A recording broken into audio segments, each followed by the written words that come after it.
반갑습니다. 더불어민주당 영주영양봉화지역위원장 박규환입니다. 제가 얼마 전에 전한길의 괴설을 비판하는 영상 찍었습니다. 많이 시청해 주셔서 다시 한번 감사 인사드립니다. 전한길의 괴설을 비판하는 것 더 이상은 의미가 없을 것 같습니다. 왜냐하면 너무나도 사실관계에 맞지 않는 주장을 마구잡이로 하고 있어서 어디에서 시작해야 될지 모를 정도입니다. 그래서 오늘은 전한길을 포함해서 이른바 내란 세력들의 주장, 그들이 계엄을 어떻게 이해하고 있는지, 그리고 그들의 계엄 밑바탕에 깔려있는 역사인식 전반에 대하여 비판하는 그런 시간을 가져보고자 합니다. 지금 내란 세력들은요, 계엄을 아주 쉽게 생각하고 있습니다. 처음에 경고용 계엄, 요즘 계몽령에 이르기까지 계엄이라는 것, 이거 마치 대통령의 일상적인 권한인 것처럼 얘기하는데요. 그렇지 않습니다. 윤석열의 계엄이 우리 역사에서 전무했고 앞으로 후무할 정도로 아주 특별하고 유별난 계엄일 뿐입니다. 도대체 윤석열의 계엄이 우리 역사에서 어느 정도로 황당하고 무지막지하고 전무후무할 정도로 특별한 계엄인지 한번 살펴보겠는데요. 2024년 12월 3일에 선포한 윤석열의 계엄은 여러분들이 다 아시고 계시다시피 비상계엄입니다. 이 비상계엄을 선포하면서 윤석열은요, 제주도까지 포함해서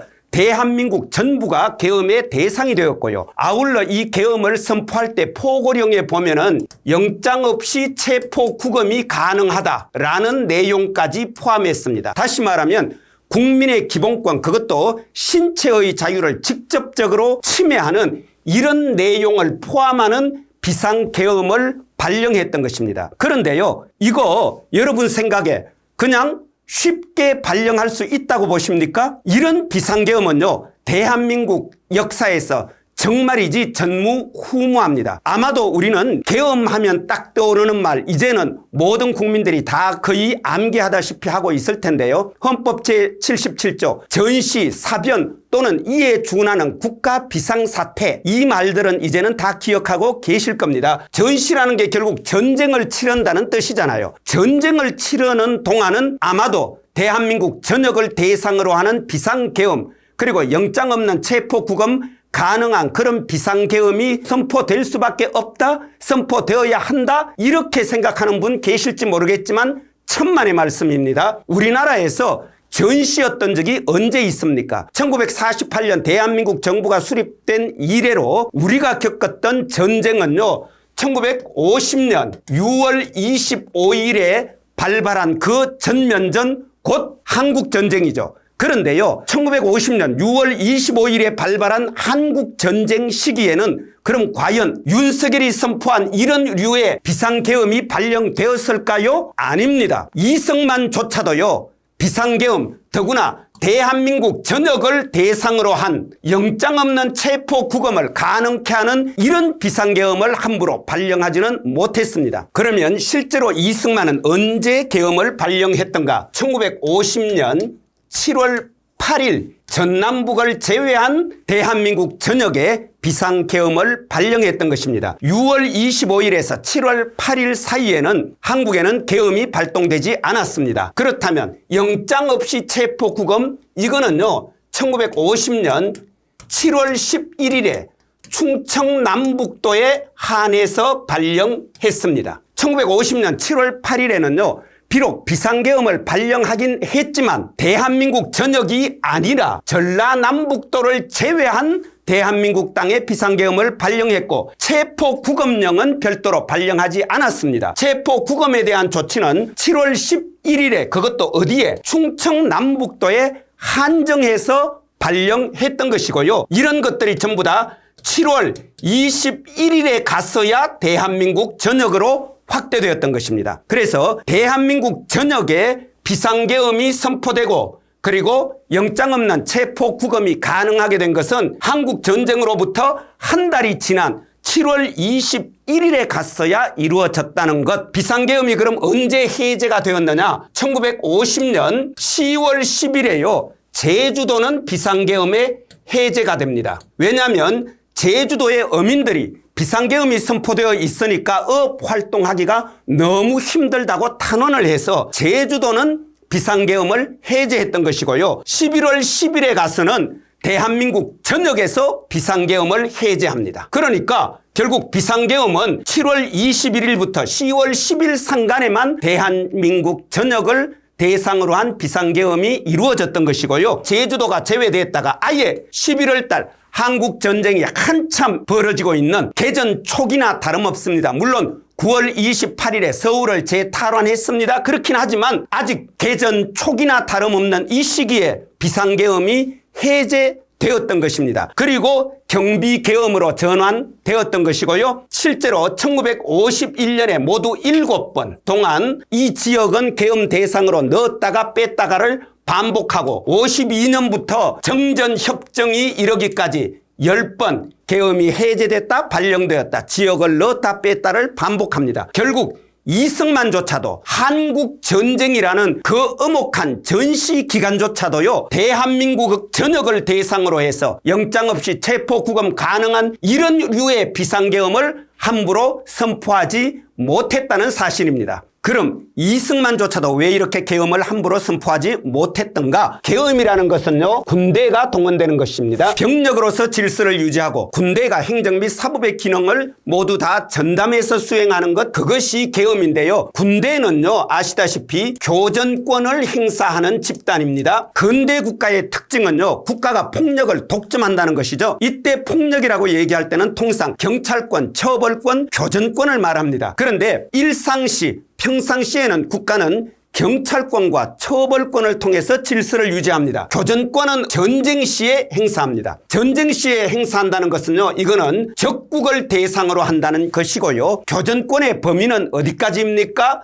살상을 사실상 자유롭게 허용해 주는 것입니다. 일종의 살상 면허증이 발부되는 것이나 마찬가지입니다. 이것이 바로 군대가 교전권을 행사하는 것이고 이것은 사실상 전쟁식이다. 그런데 계엄을 선포한다는 것은 무엇입니까? 자국민을 대상으로 선포되는 것입니다. 따라서 자국민을 대상으로 군대가 교전권을 행사하겠다. 이게 바로 계엄입니다. 자국민을 사실상 적국 사람인 것처럼 취급하겠다. 이것이 바로 계엄입니다. 그래서 계엄령을요 마셜로우라고 얘기하죠. 전쟁법이라는 얘기입니다. 전쟁 당시에 통용되는 그런 법, 이것이 바로 계엄입니다. 그래서 계엄을 함부로 선포할 수 없는 것입니다. 계엄이 선포되는 순간 군대가 동원되어서 자국민을 대상으로 사실상 교전권, 작전을 수행하기 때문에 계엄이 선포되는 순간 법치는 사라집니다. 법치라는 게 무엇입니까? 법치는요 국민의 대표기관인 국회, 의회가 제정한 법률을 통해서 주민들을 통제하고 질서를 유지하고 주민을 다스리는 것,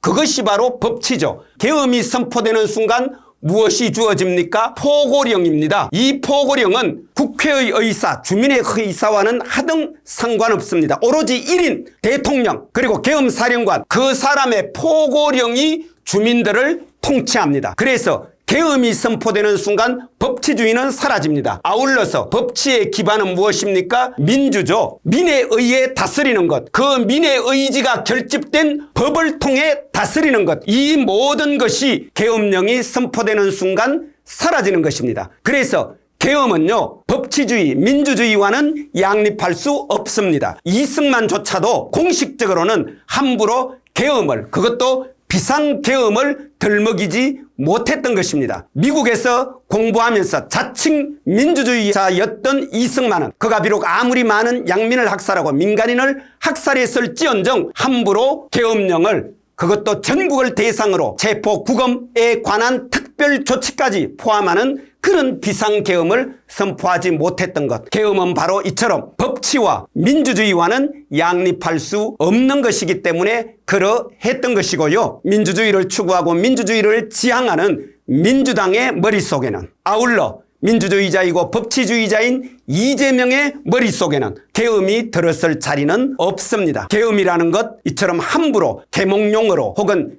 경고용어로 혹은 대통령의 정무적 판단에 의해서 그렇게 발령할 수 있는 것이 아니라는 것, 우리 모두 함께 확인하고 명심해야 합니다. 그럼 이렇게 무지막지한 계엄령을 선포할 수 있는 이 사람들, 내란 세력들의 사유방식, 사유체계를 한번 알아봐야겠는데요. 이들의 사유체계, 역사인식을 가장 잘 보여주는 말이 바로 계몽령이죠. 요즘 계몽령이라는 말 많이 쓰고 있는데요. 계몽령이라는 것은 결국 계몽과 계엄령의 합성어인데요. 계몽하기 위해서 계엄했다. 계엄이라는 것 우리가 앞서 많이 살폈으니까요. 이번에 계몽을 한번 들여다보겠습니다. 계몽이라는 말요. 일상에서 그냥 무지한 사람 좀 깨우쳐준다 이런 의미로 쓰고 있고요. 써도 좋습니다. 그러나 역사학에서 혹은 사회 정치 현상을 설명하고 분석할 때는요. 함부로 쓰면 안 됩니다. 왜냐하면 계몽이라는 말은 사상사에서 나름대로 의미를 갖춘 개념이고 용어이기 때문이죠. 그럼 계몽의 의미, 계몽이라는 개념은 어떤 뜻이냐? 중세사회라고 할 수 있죠. 전근대사회와 근대사회 혹은 현대사회를 나누는 가장 중요한 기준이 되는 말입니다. 그렇다면 자, 전근대사회, 중세사회는 어떤 사회입니까? 미신, 주술, 신화의 세계입니다. 이곳에서 무지몽매하게 미개하고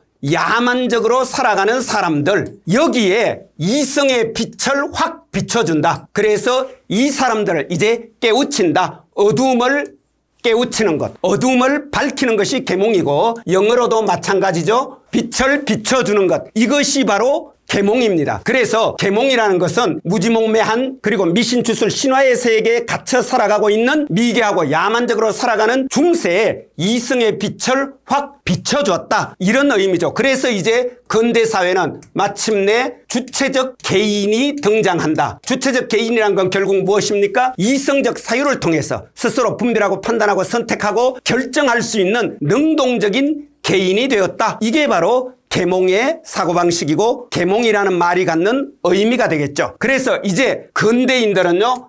새로운 시민으로 출현하게 됩니다. 시민이라는 게 뭡니까? 스스로 사유하고 분별하고 판단하고 선택하고 그래서 궁극적으로 스스로 책임질 줄 아는 이런 주체적 개인과 주체적 개인이 만나서 같이 우리가 살아가는 사회에 대해서 함께 의논하고 그리고 우리 사회가 나아가야 될 가치와 방향을 정하고 과제를 설정하고 그리고 그 과제를 각자 나누는 즉 지위와 역할을 배분하고 같이 행동하고 그 결과에 대해서 공동으로 책임지는 사회를 만들어가는 주체, 다시 말하면 공공의 영역에 능동적으로 참여하는 개인, 일컬어 시민이라고 하는 거죠. 서울 시민만 시민이 아니고 저처럼 봉화 군민도 스스로 공공의 영역에 능동적으로 참여하는 개인일 때 시민이 되는 것이고 이렇게 시민이 형성됨으로써 이제 민주 정치가 가능해지는 것이죠. 그래서 근대에서 민주 정치가 가능해졌다.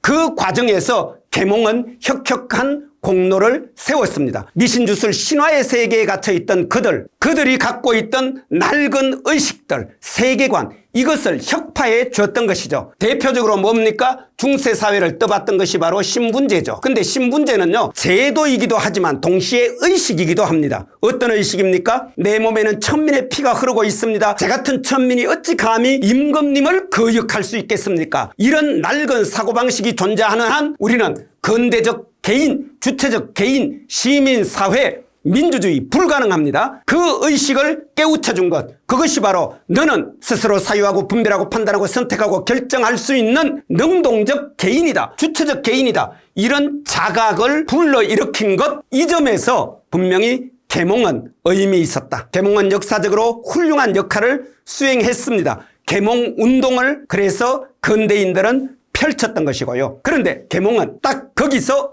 발걸음을 멈춰야 합니다. 계몽은 충분히 자기의 역할을 다했습니다. 근데 계몽이 민주사회에 와서 또다시 계몽이 자기 역할을 하려는 순간 계몽은 어떻게 됩니까? 도대체 누가 누구를 계몽할 건데 이런 질문에 봉착하게 됩니다. 계몽이 자신을 향할 때는요 내가 정말로 이성적으로 사유하고 분별해야겠구나, 스스로 선택하고 책임져야 되겠구나, 이런 자각을 불러일으킵니다. 그러나 계몽이 타자를 향할 때는 어떤 문제가 생깁니까? 철저히 차별과 타자를 배제하게 됩니다. 내가 너를 계몽하겠다 하는 순간 나는 스스로 사유하고 분별하고 판단, 선택, 결정, 책임지는 능동적이고 주체적인 개인이지만 너는 나에 의해서 계몽되어야 할 대상일 뿐이다. 이렇게 되는 것이잖아요. 결국 차별과 배제이고 이 차별과 배제는 폭력으로 나타날 수밖에 없습니다. 계몽하려고 하는데 저 무지몽매한 녀석이 스스로 무지몽매한 줄도 모르고 있네? 그럼 어떻게 해야 됩니까? 계몽을 위해서 불가피하게 회초리를 들어야 된다. 회초리로 모자라면 야구방망이 들어야 되고 그것으로도 모자라면 총칼로라도 계몽해야겠다. 그래서 이것이 19세기의 오리엔탈리즘, 서양이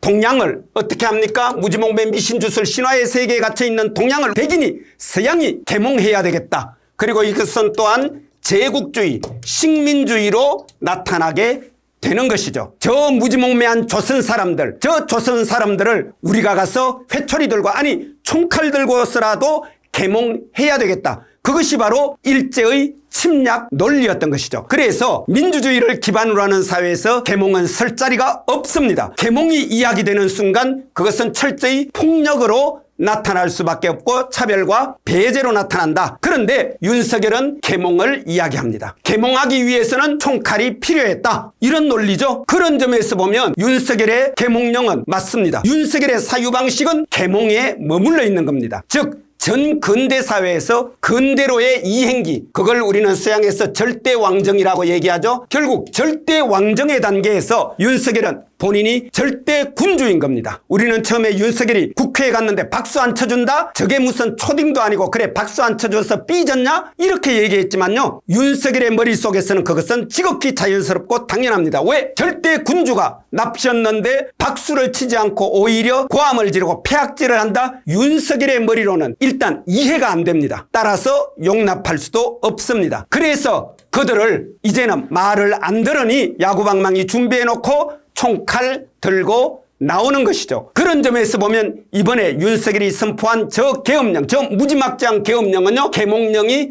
맞습니다. 근데 이 계몽령이라는 것, 이것이 바로 절대 왕정 단계의 사고방식이고 역사인식이다. 이것은요, 민주사회에서는 결코 용납될 수 없는 오로지 절대 군주 한 사람에게만 자유를 주는, 그래서 윤석열 1시간 발언하면 그중에 59분을 자기가 독점합니다. 대화하고 소통한다고 만나가지고. 왜입니까? 나 혼자 알고 있다. 나 혼자 스스로 분별하고 판단하고 선택하고 결정하고 책임지는 능력을 가졌고, 너희들은 내가 주면 주는 대로 시키면 시키는 대로 해야 되는 신민이다. 너희들은 시민이 아니라 나 임금의 군주의 백성일 뿐이다. 그런데 왜 대드느냐 따지냐? 말을 안 들으니 어쩔 수 없다. 총칼 들고 나오겠다. 계몽령을 선포했던 것이죠. 그래서 이런 계몽적 사유방식, 이런 사유방식을 갖고 있는 윤석열, 그렇다면 계몽령을 통해서 그가 의도했던 사회는 어떤 사회일까? 우리가 알다시피 나치즘이라든가 무솔리니의 파시즘 같은 거, 이런 사회를 그는 꿈꿨던 것이고요. 그러나 진짜로 그가 꿈꿨던 것은 바로 뭐냐? 조선.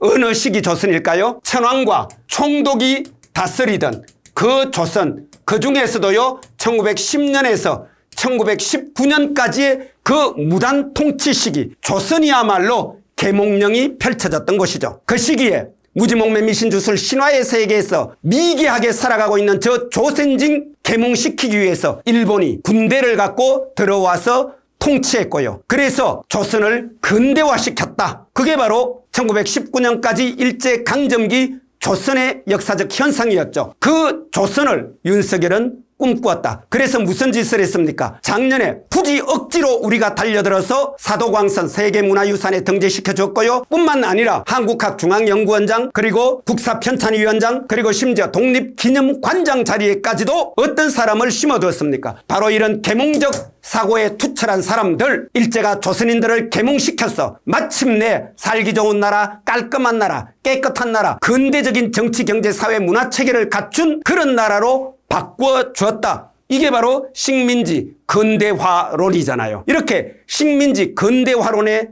찌들어 있는, 친일, 숭일, 부일에 찌들어 있는 그런 사람들을 모두 역사기관장 자리, 20개 넘는 역사기관장 자리에 앉혔고요. 그리고 마침내 계엄령을 선포했죠. 올해가 어떤 해입니까? 광복 80주년이기도 하지만 올해는 동시에 한일 국교 정상화 60주년 되는 해입니다. 그래서 한일 국교 정상화 60주년에 맞춰서 신한일 병합체제를 만들어 보겠다. 그것을 위해서 작년 12월에 마침내 이제 활용점정 계몽령을 선포했던 것이고요. 근데 이 계몽령이 다름 아니라 주체적으로 사유하고 분별하고 판단하고 선택하고 결정하고 책임지고자 하는 능동적 개인들, 시민들의 힘에 의해서 좌절되었고, 아울러 국민의 의사를 받드는 대의기관인 국회의원들의 적극적인 노력에 의해서 그들의 꿈이 하루치 승리로 끝났지만 그들이 꿈꿨던 그 세상은 바로 절대 군주, 천황과 조선 총독이 지배하는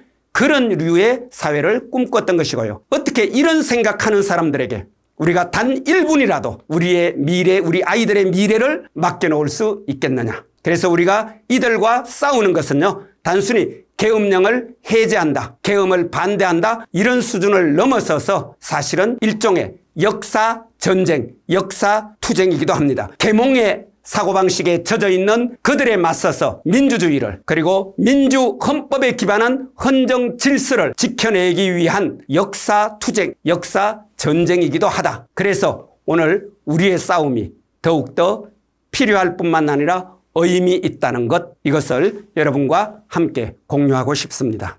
오늘 윤석열의 계엄이 얼마나 무지막지한지, 그것이 정말 우리 역사에서 전무후무한 역사적 만행에 해당한다는 점을 같이 살펴봤고요. 또 그들이 가지고 있는 사유체계, 사유구조, 역사인식, 그들은 절대 왕정 단계의 계몽의 수준에 머물러 있다. 그리고 일본 천황이 다스리는, 조선 총독이 다스리는 그런 일제강점기 무단 통치 시기의 한국 사회, 조선 사회를 마치 자신들의 이상향, 사회상으로 여기고 실제로 그렇게 주민들을 계몽의 대상으로, 시민이 아니라 신민으로 취급하는 그런 정도 수준에 머물러 있다는 것 같이 한번 확인해 봤습니다. 우리가 결연하게 피로 쌓아 올린 민주주의, 그리고 법치주의를 지켜내야 되는 절체절명의 순간입니다. 이 순간에 우리가 역사인식으로, 그리고 또 논리로 잘 무장해서 시민들과 함께 이 난국을 같이 돌파해 갔으면 합니다. 그런 과정에서 제 강의가 조금이라도 좋은 재료로 활용될 수 있기를 바랍니다. 고맙습니다.